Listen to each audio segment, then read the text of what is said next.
৮৮তম মহোৎসবে আদি ব্রাহ্ম সমাজে। আবার ১৯২৪ সালে শান্তিনিকেতনের মন্দিরে উপাসনার সময় রবীন্দ্রনাথ নিজে এই গানটি পরিবেশন করেন।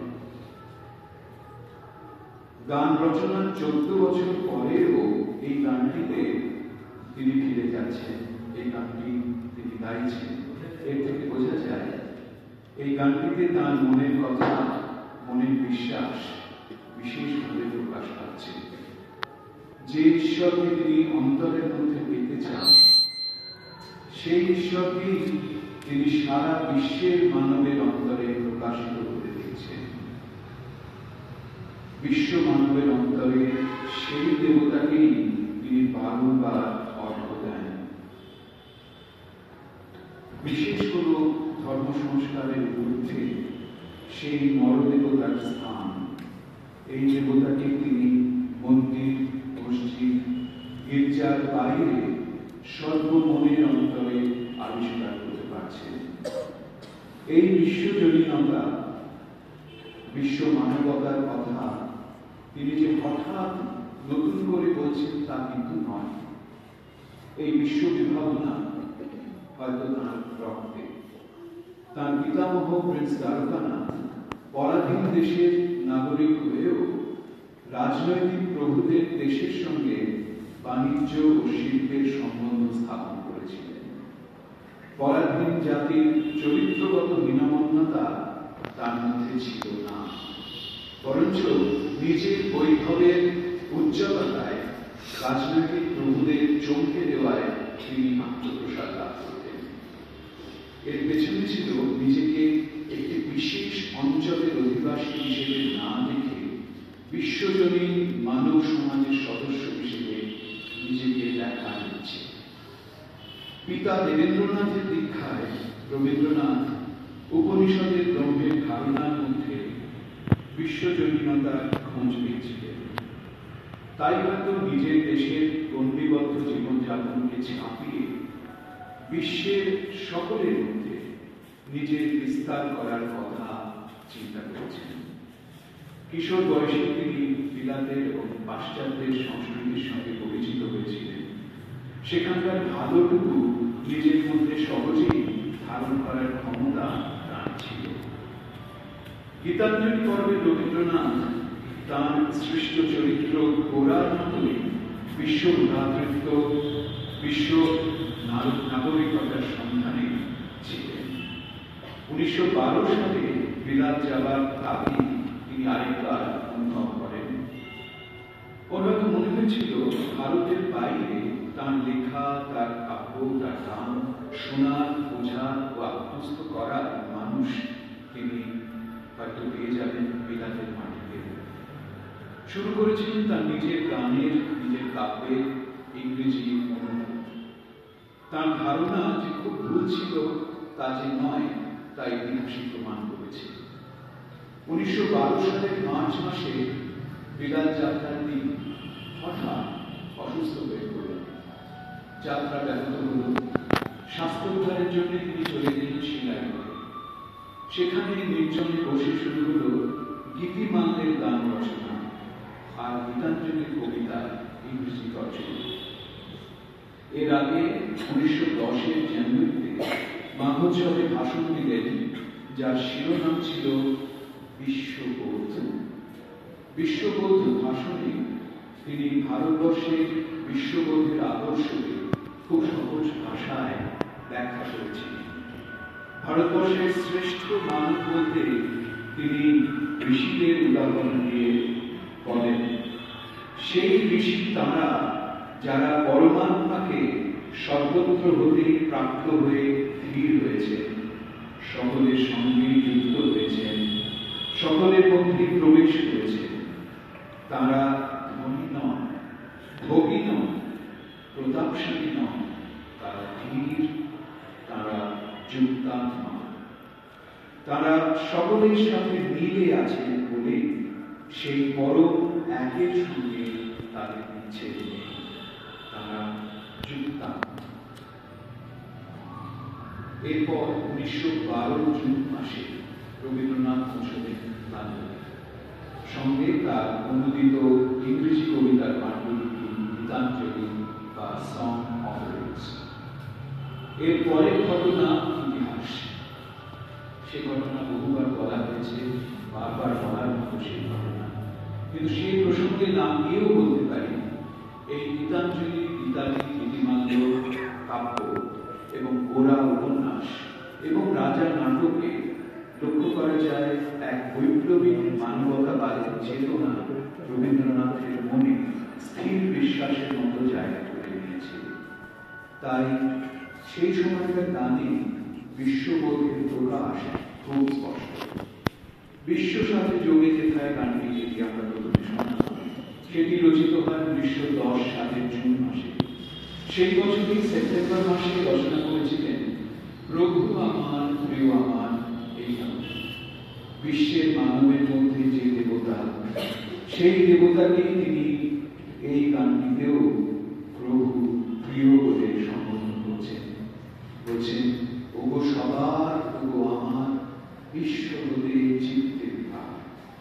সেই আবার সকলের সঙ্গে সংযুক্ত থাকার কথা এই গান।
সারাটা জীবন ব্যক্ত যে সময় সেটি কাটিয়ে দিতে নারাজ রবীন্দ্রনাথ।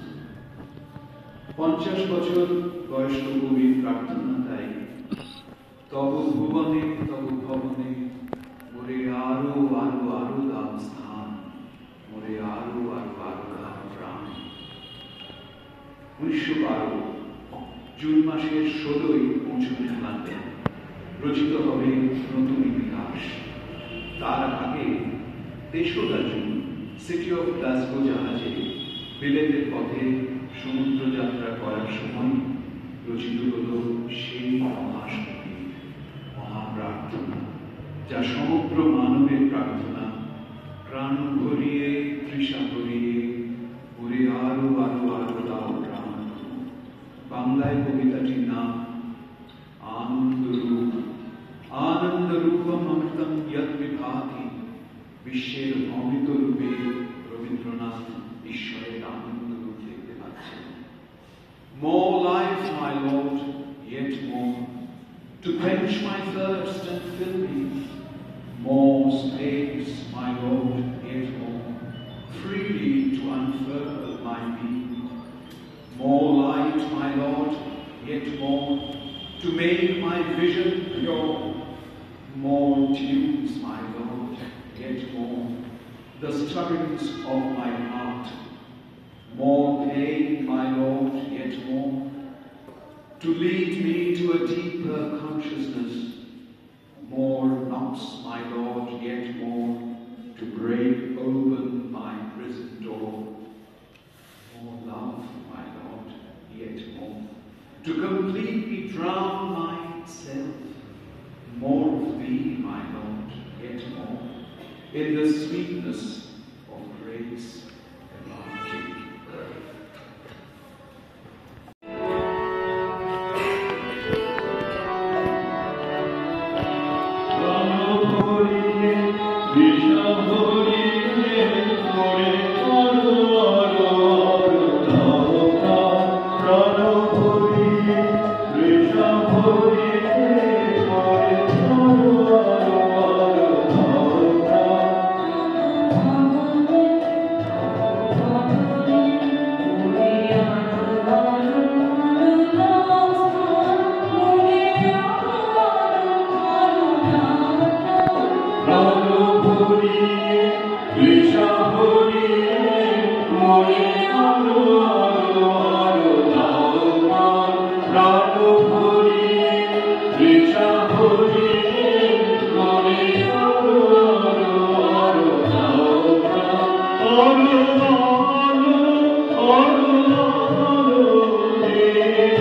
you.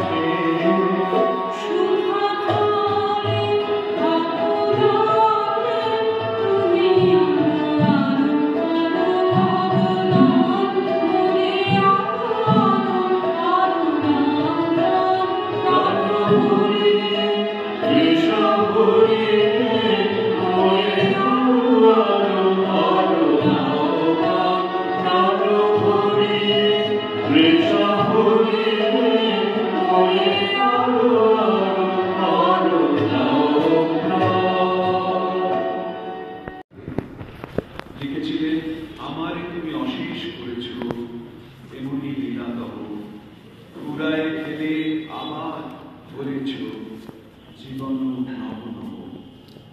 এ তো শুধু কাব্য নয়, এ তো তাঁর 50 বছরের জীবনের সংক্ষিপ্ত সার। 1902 থেকে 1908 মধ্যে স্ত্রী মৃণালিনী, পিতা দেবেন্দ্রনাথ, মেজ মেয়ে রেণুকা, ছোট ছেলে সমীর মৃত্যু তাকে বারে বারে ঘুরিয়ে ফেলেছিল।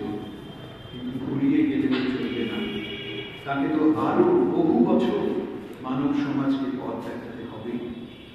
তাই নিজের জীবনের পর পর বিপর্যয়ের পরেও বঙ্গভঙ্গ বিরোধী আন্দোলনের আংশিক অসাফল্যের হতাশা সত্ত্বেও নিজের মানব প্রেম ও বিশ্ব মানবতার আদর্শকে আঁকড়ে রয়েছেন, করে চলেছেন মানুষের জন্য কর্ম। তাই তিনি তো ঋষি প্রতীক স্থলের চেয়ে উঠতে পারেন, পুরায় ফিরে আবার করেছ জীবন নব নব। মনে রাখা দরকার, তার নোবেল বিজয়ী ইংরেজি কাব্যগ্রন্থে সং অফ লিভসের প্রথম কবিতাটি হল Thou hast made me endless.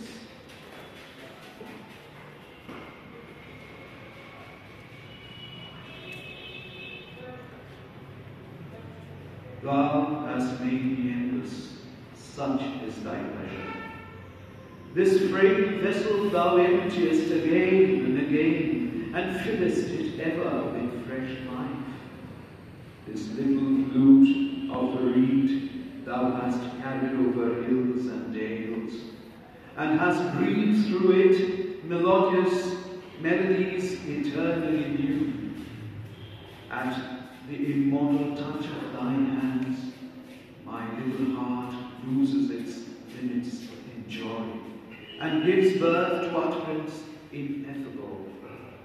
Thy infinite gifts come to me only on these very small hands of mine. Ages pass, and still thou pourest, and still there is room to fill.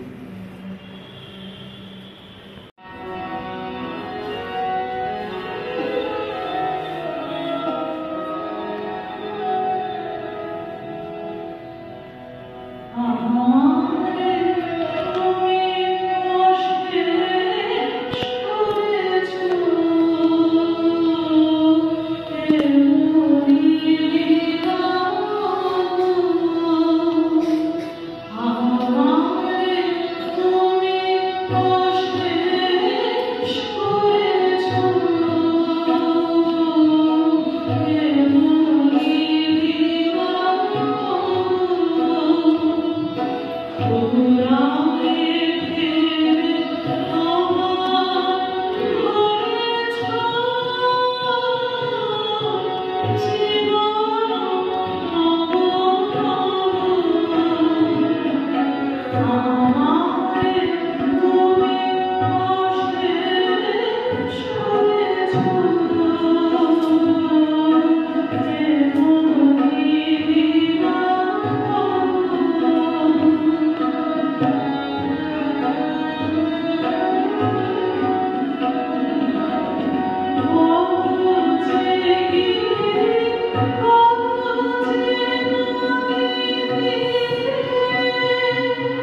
বিলাত যাত্রার আগে 1912-22 April তারিখে লিখলেন, এমনি করে ঘুরিব দূরে বাহিরে, আর তো গতি নাহিবে নাহিবে। সেই প্রভু, সেই প্রিয়, সেই সখা। তিনি কোনো বিশেষ জনগোষ্ঠীর, বিশেষ জাতির উপাস্য নন। সর্বমানবের হৃদয়ে যিনি বিরাজ করেন, তিনি তাকে বাইরে ঘুরিয়ে নিয়ে যাবেন। আর কিছু বছরের মধ্যেই তিনি দেশে দেশে ঘুরে ঘুরে তাঁর চিঠি বিলি করে বেড়ালেন। হিংস্র, লোভী, আত্মবিলোভী প্রথম বিশ্বযুদ্ধে যুযুধান মানব জাতির মধ্যে শান্তির আর ঐক্যের বাণী প্রচার করবেন। ঘুরে ঘুরে হয়ে উঠবে সমগ্র মানব জাতির বিবেক।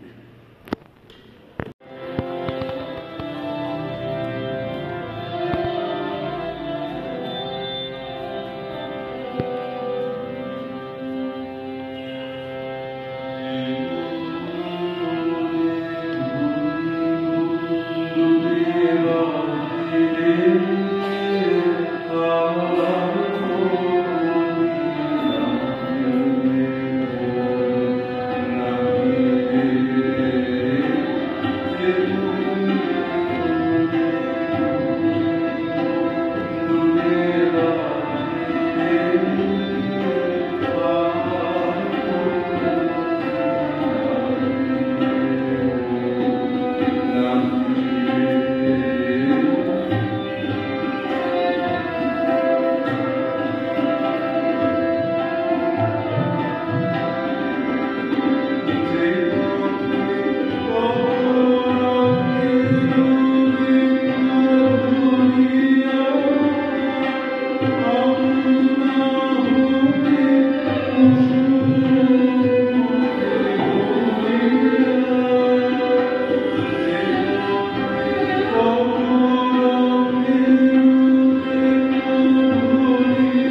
রাজাই তো তাঁকে পথে বের করেছে।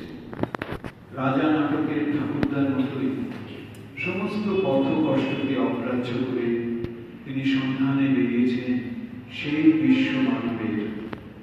নিজের চেনা আরামের গণ্ডির বাইরে তিনি বেরিয়ে পড়েছেন, দূরকে নিকটে নিয়ে আনছেন, পরকে ভাই রূপে বরণ করে নিয়েছেন। মনের মধ্যে স্থির রয়েছে সেই বিশ্বাস, যেখানেই যাই সেই বন্ধুই তো আমাকে ঘিরে আছেন, সমস্ত পথ জুড়েই তো আছেন তিনি।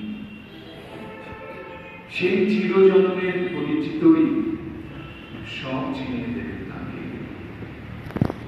Thou hast made me known to friends whom I knew not.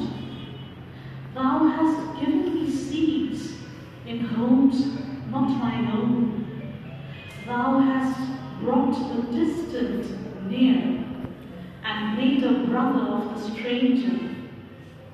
I'm uneasy at heart when I have to leave my accustomed shelter. I forget that there abides the old in the new, and that there also thou abidest. Through birth and death, in this world or in others, wherever thou leadest me, it is thou, the same, the one companion of my endless life, who ever linkest my heart with bonds of joy to the unfamiliar. When one knows thee, then alien there is none, then no door is shut. Oh, grant me my prayer, that I may never lose the bliss of the touch of the one in the play of the many. এই কবিতা স্থান পেল song of রিচে, অথচ 1907-এই এই উচ্চারণ রবীন্দ্রনাথ করে ফেলেছেন।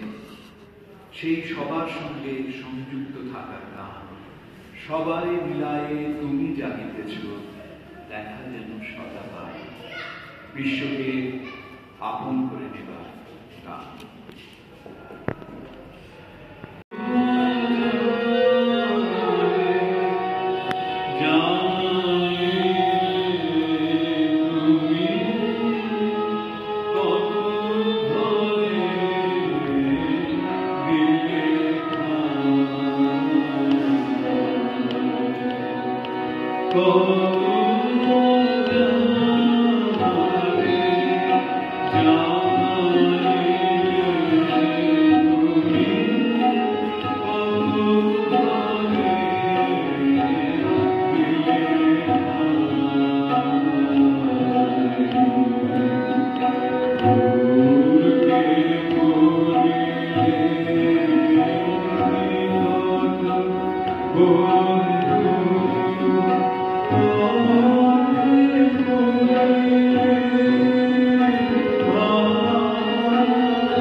কোনো বিশেষ জনগোষ্ঠীর নয়, তা সর্বজনীন।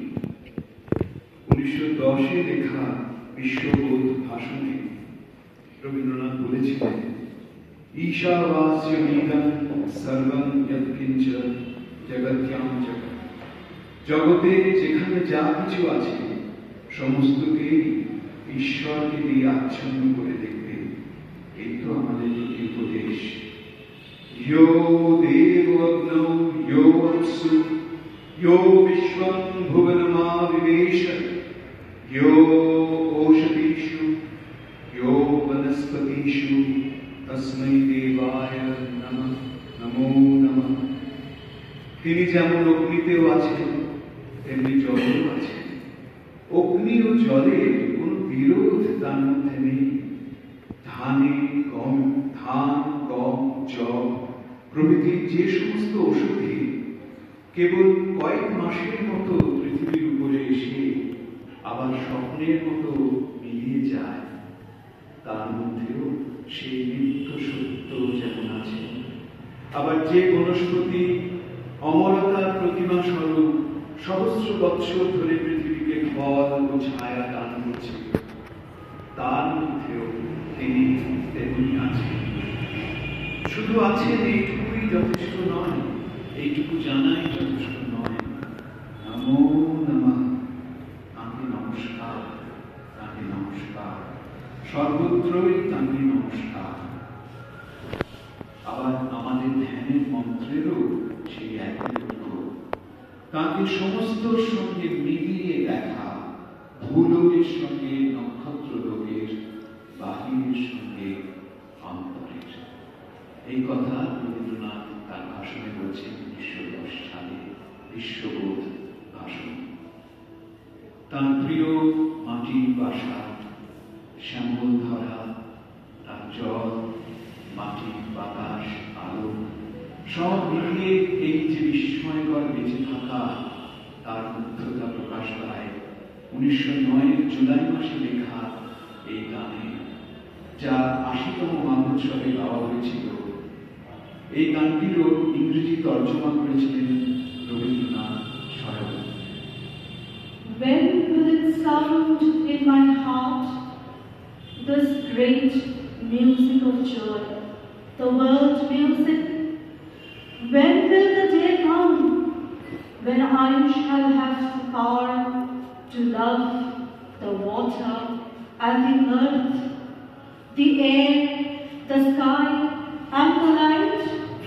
When to open the eyes is to be glad, and to walk in the paths of the world is to shed gladness? When will the time be when thy presence in my life will become simple and true, and thy name writ in all my work?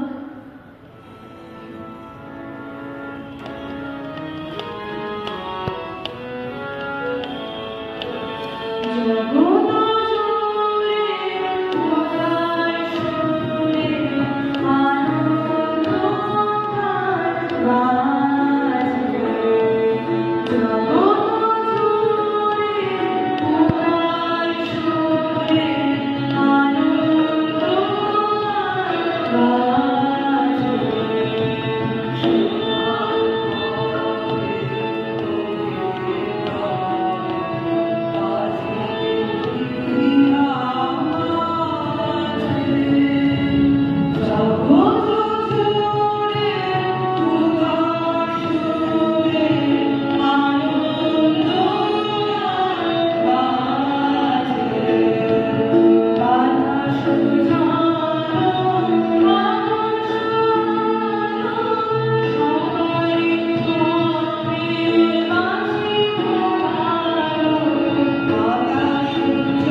গীতাঞ্জলির হেমচিত্ত কবিতাটি 1910 সালে জুলাই মাসে রচিত হয়েছিল, যদিও 1926 সালে বিশ্ব পরিক্রমা করে দেশে ফিরে 7ই পৌষের অনুষ্ঠানে গাইবার জন্য এই কবিতাটিতে সুরারোপিত করা। তখন কবির বিশ্বকে এক নীড়ের মধ্যে নিয়ে আসার কাজ অনেকটা এগিয়েছে। সারা বিশ্ব লোকে সাড়া পেয়েছেন অন্তরে ও বাহিরে কর্মক্ষেত্রে।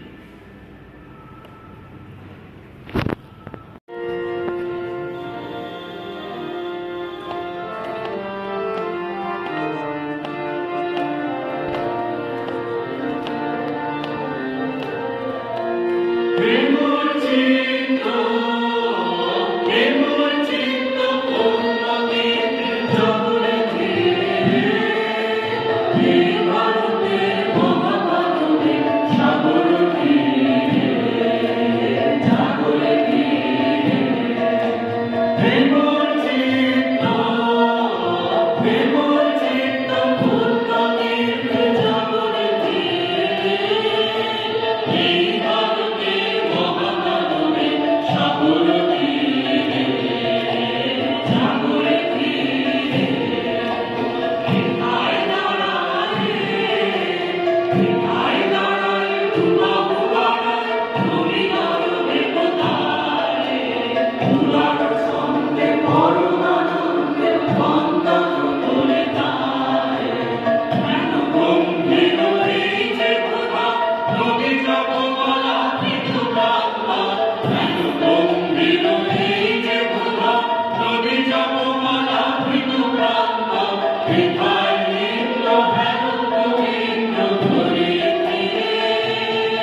সুন্দর বটে তব অঙ্গখানি, যা সং অফারিংসেও জায়গা করে নিয়েছিল। মানব জীবনের কিছু বিস্ময়কর তীব্র অনুভূতি, যা সর্বমানবের মনের কথা, তা বিধৃত হল কবির অবাক করা বাংলা ও ইংরেজি ভাষায়। Beautiful is thy wristlet, decked with stars and cunningly wrought in myriad-colored jewels. But more beautiful to me, thy sword, with its curve of lightning, like the outspread wings of the divine bird of Vishnu, perfectly poised in the angry red light of the sunset. It quivers like the one last response of life in ecstasy of pain at the final stroke of death. It shines like the pure flame of being, burning up earthly sense with one fierce flash. Beautiful is thy wristlet, decked with starry gems, but thy sword, O Lord of thunder, is wrought with uttermost beauty, terrible to behold or to think of.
ইংল্যান্ডের সাহিত্য ও সমালোচক মহলে song অফারিংসের ইংরেজি কবিতা ঝড় তুলেছে। সেই প্রচন্ড জনসমাদরের কোলাহলে বিব্রত কবি চলে গেলেন আমেরিকার আরবানাতে, নিরিবিলি শহরে ছেলে রথীন্দ্রনাথ ও পুত্রবধূ প্রতিমার কাছে বিশ্রাম নিতে। তিনি কল্পনাও করতে পারেননি যে সেখানেও ইউনিটারিয়ান গোষ্ঠীর মানুষেরা তাকে ধরে ফেলতেন, চিনে ফেলতেন। হ্যারিয়েট মনরোর কবিতার পত্রিকায় ছাপা হবে তাঁর গীতাঞ্জলির 6টি ইংরেজি কবিতা। রাতারাতি সকলের নজর পড়বে তাঁর দিকে। ইউনিটারিয়ানদের সঙ্গে ব্রাহ্ম সমাজের যোগাযোগ রামমোহনের সময় থেকে, তাই তাঁদের অনুরোধ রবীন্দ্রনাথ হয়তো উপেক্ষা করতে পারলেন না। তাদের অনুরোধে রাজি হলেন বক্তৃতা দিতে। একটার পর একটা বক্তৃতায় শত শত মানুষ মুগ্ধ হয়ে শুনছেন তাঁর কথা।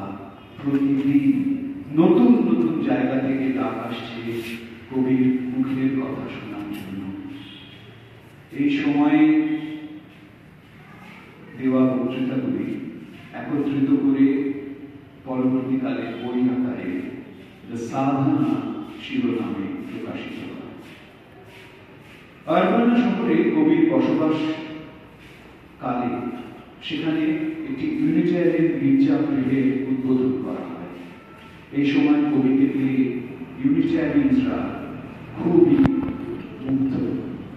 সম্ভবত তাদেরই অনুরোধে কবি রচনা করলেন ইউনিটারিয়ান চার্চের জন্য ইংরেজিতে hymns.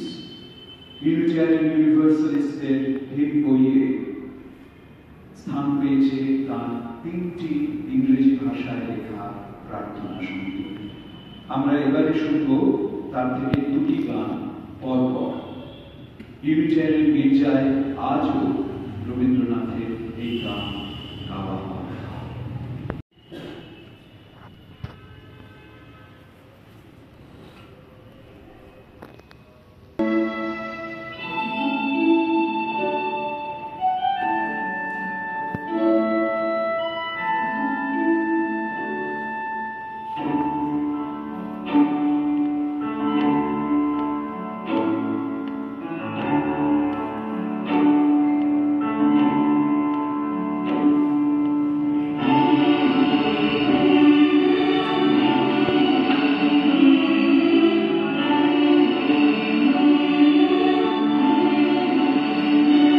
There are numerous kings in your youth.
সাড়া পাওয়ার কথা।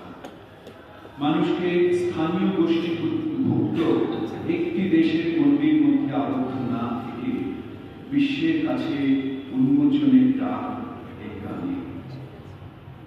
আমরা ওই গানটিতে পরে যাচ্ছি, আমরা এখন যে গানটির কথা বলছি সেই গানে শুনে।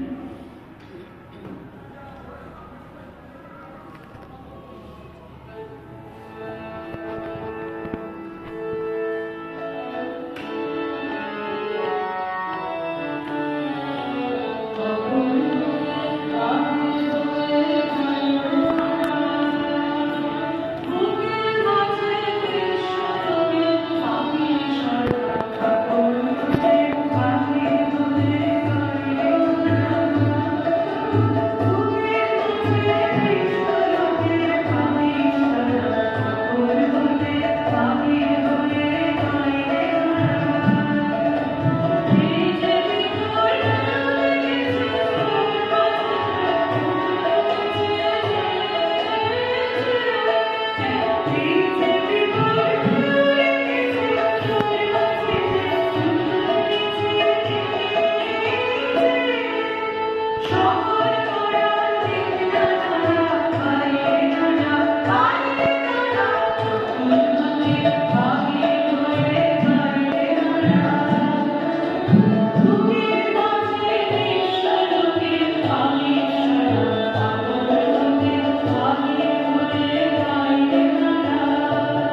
তোসা মারু জাহাজে জাপানের পথে রওনা দিয়েছে সিঙ্গাপুর থেকে।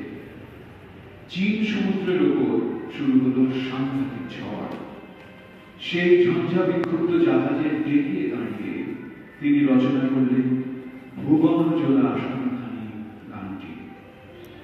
সমগ্র সৃষ্টির মধ্যে মানুষের জীবনযাপনের যে অভিজ্ঞতা যা বিশ্বজনীন, তাই নিয়ে এই গান, যেখানে ফুলের সৌন্দর্য ও ঝড়ের ভয়ঙ্কর অভিজ্ঞতা দুই সর্বমানবের জন্য গ্রহণীয়, একটিকে বাদ দিয়ে অন্যটি নয়। মানুষ হিসেবে সেই সমগ্রতাকে বরণ করে নেবার প্রার্থনা এই গানে। ৮৬তম মহোৎসবে এই গানটি প্রথম গাওয়া হয়।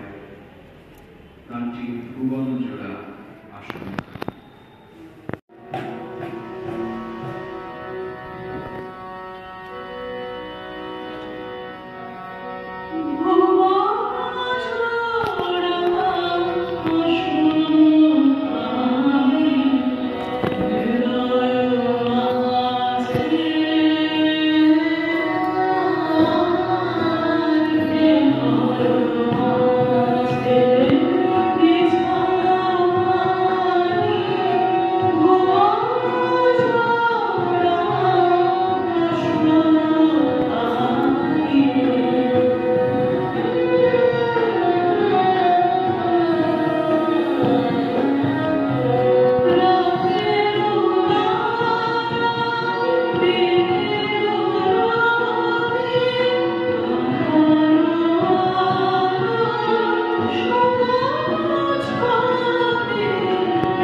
তার সারাটা জীবন জুড়ে, বিশেষ করে 1920 পরবর্তী সময়ে বিশ্ব নাগরিক হবার, বিশ্ব মানবের অন্তরের কথা বলা ও সমগ্র মানব জাতির বিবেক হয়ে ওঠার কাহিনী ছড়িয়ে গেছে। সেই কাহিনীর মধ্যে যেমন রয়েছে তার আজন্ম লালিত উপনিষদের জ্ঞান, তেমনি সচেতন সতর্ক চর্চিত সর্বমানবের কল্যাণকামী সামাজিক ও রাজনৈতিক চিন্তন অভিভাবক। শুধু কবি নন, শুধু সঙ্গীত স্রষ্টা নন, শুধু কৈবল্যবাদী সাহিত্যিক বা শিল্পী নন, রবীন্দ্রনাথ তো কর্মীও বটে। নিজের বিশ্বজনীনতার বিশ্বাসের উপর ভিত্তি করে তিনি সৃজন করেছিলেন বিশ্বভারতী, যেখানে সর্বদেশে সর্বকালে মুক্ত চিন্তা মানবমুখী বিদ্যা চর্চার পরিসর তৈরি হবে। এই স্বপ্নকে সার্থক করার জন্য তিনি তার শেষ সামর্থ্যকে কাজে লাগিয়েছিলেন। দুটি বিশ্বযুদ্ধ বিদীর্ণ পৃথিবীকে তিনি জীবনের শেষ দিন পর্যন্ত বলার চেষ্টা করেছেন সর্বমানবের মিলনে সম্ভব মানব সমাজের মুক্তি। তার তিরোধানের আগের বছর আশ্চর্যভাবে বাংলা 1347-এর 22শে শ্রাবণে, ইংরেজি 7ই অগস্ট 1924 অক্সফোর্ড বিশ্ববিদ্যালয় থেকে তাঁকে সাম্মানিক ডিলিট উপাধি প্রদান করা হয়। সেই ডিলিট উপাধি প্রদান করতে শান্তিনিকেতনে এলেন তখনকার ভারতের প্রধান বিচারপতি স্যার মরিস গড় ও স্যার সর্বপল্লী রাধাকৃষ্ণন এবং অন্যান্য বিশিষ্টজন। সেই উপলক্ষে রচিত বিশ্ববিদ্যা তীর্থ প্রাঙ্গণ এই গানটি দিয়ে আমরা আজকের অনুষ্ঠান শেষ করব। এই গানে বিশ্ববিদ্যার তীর্থ হিসেবে বিশ্বভারতীর উল্লেখ করা হয়েছে। বিশ্ব নাগরিক, বিশ্ব মানব, সেই সময়ের অন্যতম শ্রেষ্ঠ চিন্তাবিদ রবীন্দ্রনাথকে অক্সফোর্ড বিশ্ববিদ্যালয়ে এই স্বীকৃতি প্রদান উপলক্ষে গানটিতে যে পুরুষোত্তমের কথা বলা হয়েছে, তিনি কর্মী, তিনি জ্ঞানী, তিনি মানব কল্যাণকামী, ধী শক্তি সম্পন্ন মুক্ত বন্ধ সমাজ সংগঠক। মুক্তমনা উদার বিশ্ব সমাজ গঠনের যে নায়কের কথা এই গানে বর্ণিত, তা আশ্চর্যভাবে রবীন্দ্রনাথের সঙ্গেও মিলে যায়। তিনি সত্যি পুণ্যকর্মের জোরে বিশ্ব হৃদয়ে বিরাজ করেন।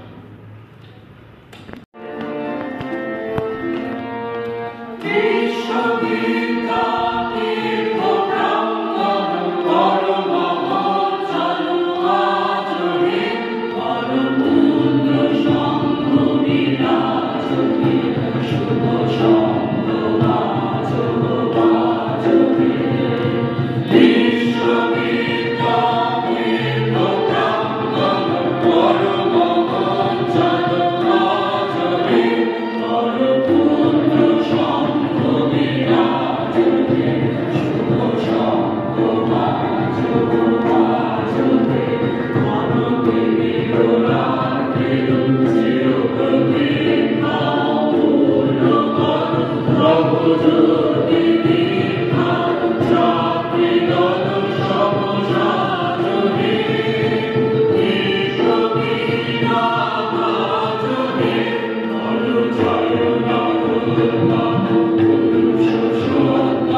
ভট্টাচার্য, রশ্মি সেন, তনিমা চক্রবর্তী, আমার আর বাবার পরে সায়ন মিত্র, দীপাঞ্চল পাল, সুমন মজুমদার, অহনা ঘোষাল, সোহিনী সেনগুপ্ত। আর আমাদের সঙ্গে মলয়দা ছিলেন তাল বাদ্যে, দেবাশিসদা ছিলেন এসরাজে।